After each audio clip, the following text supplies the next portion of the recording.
देवादी देव भगवान महादेव शिव और जगत जननी माँ जगदम्बा के चरणों में नमन करते हुए मैं यति नरसिंहानंद, मेरे साथ स्वामी अमृतानंद जी, यति कृष्णानंद जी, राम त्यागी जी हमारे स्वामी जी हैं और सब लोग हम लोग श्री जितेंद्र नारायण सिंह त्यागी जी को जेल में लेने के लिए आए थे, लेकिन उनकी रिहाई हो गई है और वो हमें हमारे मिलने से पहले ही चले गए हैं।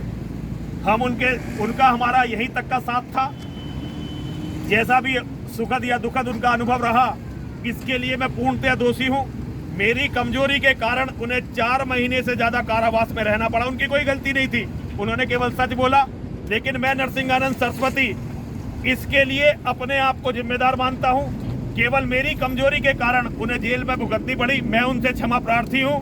मैं हिंदू समाज से कहना चाहता हूँ, मैंने अपना जीवन जितना भी था इस्लाम के जिहाद से लड़ने में लगाया, लेकिन अब बचा हुआ जीवन मैं केवल और केवल माँ और महादेव के यज्ञ में और योगेश्वर की गीता के प्रचार में लगाना चाहता हूँ। मेरे से जो भी अभी तक गलती हुई है उनके लिए क्षमा प्रार्थी हूँ।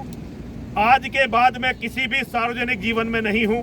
हर हर महादेव, हर हर महादेव, हर हर महादेव। मेरे जीवन का एक नया अध्याय, केवल एक धार्मिक व्यक्ति, मेरे जीवन का नया अध्याय शुरू होता है और मैं अपनी पुराने जीवन की सभी गलतियों के लिए क्षमा प्रार्थी हूँ। हर हर महादेव, हर हर महादेव, हर हर महादेव।